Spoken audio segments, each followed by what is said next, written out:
படத்துக்கு நான் நன்றி சொல்றதுக்கு முன்னாடி இந்த படம் உருவாகிறதுக்கு காரணமா இருந்த நான் ஒரு 10 படம் கேமராமேன் பண்ணியிருக்கேன். அதுக்கு கிரேன் ஆபரேட்டரா இருந்த ராமதாஸ் அவர்கள் மேடைக்கு வருமாறு அழைக்கிறேன்.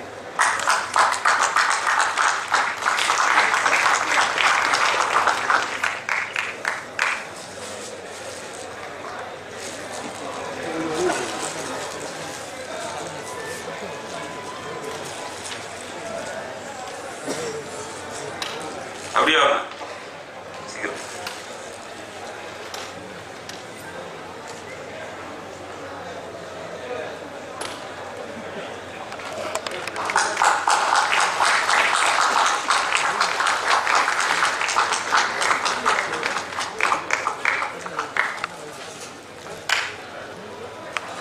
ஏன்னா வெறும் டெக்னீஷியனா மட்டும் இல்லாம எனக்கு இந்த படம் எப்படி கிடைச்சதுன்னா, எனக்கு நான் மயில் படம் எடுத்துட்டு இருக்கப்பவே நான் இப்படிலாம் ஒர்க் பண்ணிட்டு இருக்கேன், அவ்வளவு ஸ்பீடா பண்ணிட்டு இருக்கேன், நல்லா பண்ணிட்டு இருக்கேன் அப்படின்னு கம்பெனில இருந்து வெளியில எல்லாம் பேசுறது கேட்டுதான் எனக்கு படம் அந்த படம் ரிலீஸ் முன்னாடியே பாவிஜய் எனக்கு ஒரு படம் கொடுத்தாரு, ஞாபகங்கள் நான் படம் பண்ணேன்.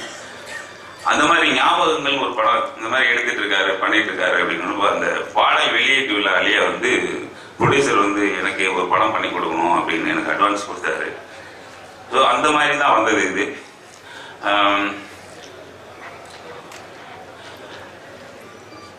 இது நான் ஃபர்ஸ்ட் சொல்ல வேண்டிய சொல்லிட்டேன். இப்போ இங்க வந்திருக்கின்ற என்னை வாழ்த்த வந்திருக்கின்ற இந்த படம் வெற்றி பெறணும்னு நல்ல எண்ணத்தோட வாழ்க்கைய அனைத்து இயக்குநர்களுக்கும் மேடையில் இருக்கும் பெரியவர்களுக்கும் அனைவருக்கும் நன்றி சொல்லிக் கொள்கிறேன். அடுத்து பத்திரிகை நண்பர்கள், மீடியா நண்பர்கள் அண்டு எஃப்எம் ரேடியோ அனைத்து நண்பர்களுக்கும் நன்றி சொல்லிக் கொள்கிறேன். ஏன்னா உங்களாலதான் இந்த படத்தை படத்தில் இருக்க விஷயங்களை வெளியில கொண்டு போக முடியும். நீங்க எல்லாம் சப்போர்ட் பண்ணாதான் நான் இந்த சின்ன படமா பெரிய படமா அப்படிங்கறதெல்லாம் இல்லாம வெற்றி பெற்றா அது நிச்சயம் பெரிய படம். பிரபு சார் சொன்ன மாதிரி வெற்றி தான் படத்தோட பெருசு சிறுசுன்னு நிர்ணயிக்கிறது. எத்தனை கோடி ரூபாய் போட்டாலும் அது அடுத்த நாளே பிளாப் ஆகுது, பார்த்துட்டு இருக்கோம். ஸோ அதனால அது பெரிய படம் ஆகிறாரு. 1 கோடி ரூபாயிலேயே ஏதோ ஒரு லோ பட்ஜெட் எவ்வளவு மினிமம் பட்ஜெட்ல எடுத்தாலும் அந்த படம் ஹிட்டு. ராட்டனம் படம் பார்த்தீங்கன்னா அந்த அளவுக்கு பேசினாங்க இல்லையா, அதுக்கெல்லாம் மீடியா எவ்வளவு சப்போர்ட் பண்ணிச்சு. அதனாலதான் தெரிய வந்துச்சு ராட்டனம் நல்ல படம் அப்படின்னா தெரிய வந்தது. ஸோ அந்த மாதிரி நீங்க கொடுக்குற சப்போர்ட்டை வச்சுதான் இது பெரிய படம் அப்படிங்கிறது தெரிய வரும். இந்த அமரா படத்தை பத்தி சொல்லணும்னா எல்லா ஹீரோ கொஞ்சம் என்ன ஒரு மாதிரியா குண்டா இருக்காரு, ஒரு ஸ்மாரா இருக்காரு, அப்படி இப்படிலாம் நிறைய பேர் சொன்னாங்க. இதுலயே என் படம் இந்த அமரா சக்சஸ் ஆயிடுச்சுன்னு நினைக்கிறேன். ஏன்னா அந்த கதாபாத்திரம் அப்படி எல்லா ஹீரோவும் என்ன பண்ணுவாங்க, ஸ்லிம்மா இருக்கணும், 6 பேக் வைக்கணும், அப்படி வரணும் இப்படி வரணும், அப்படிதான் கதை இருக்கும். இந்த கதையில அப்படி இல்லை. அந்த கதாநாயகனை யாருக்கும் பிடிக்கக்கூடாது, பொண்ணுங்களுக்கே பிடிக்கக்கூடாது. அப்படின்னா எப்படி இருக்க முடியும், தப்பன்னு இருக்கணும்ல.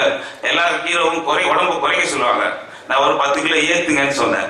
அதனாலதான் அவர் ரொம்ப கஷ்டப்பட்டுதான் ஏத்துறாரு.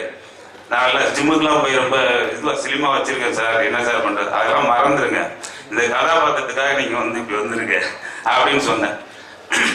அது ரொம்ப ஈஸியான வேலை. ஆனா நான் 20 கிலோ குறைஞ்சிட்டேன். ஏன்னா அந்த படம் அவ்வளோ எடுத்துட்டு இருக்கோம், அவ்வளோ கஷ்டப்பட்டு. இதுதான் நடந்தது இந்த படத்துல. பாக்யராஜ் சார் சொன்ன மாதிரி உண்மையிலே நான் சினிமாவுக்கு முத வந்துட்டு இருக்கப்போ இந்த நடந்த சம்பவம் தான் சார்ட்ட சொன்னே அவர் ரொம்ப இன்ட்ரெஸ்டிங் எடுத்துட்டு அதை சொன்னார். இந்த இடத்துல அது ரொம்ப நாளா பொத்தி வச்சுட்டு இருந்தது, எப்படா இது எங்கடா சொல்றது அப்படி. அதனால இந்த சந்தர்ப்பத்தில் சொன்னதுல ரொம்ப சந்தோஷம். அதே மாதிரி இந்த விழாவுக்கு சிறப்பிக்க வந்திருந்த அத்தனை நண்பர்களுக்கும், அத்தனை சொந்தங்களுக்கும், அத்தனை இயக்குநர்களுக்கும், இங்க வந்திருந்த அனைவருக்கும் நன்றி சொல்லி விடைபெறுகிறேன். நன்றி, வணக்கம்.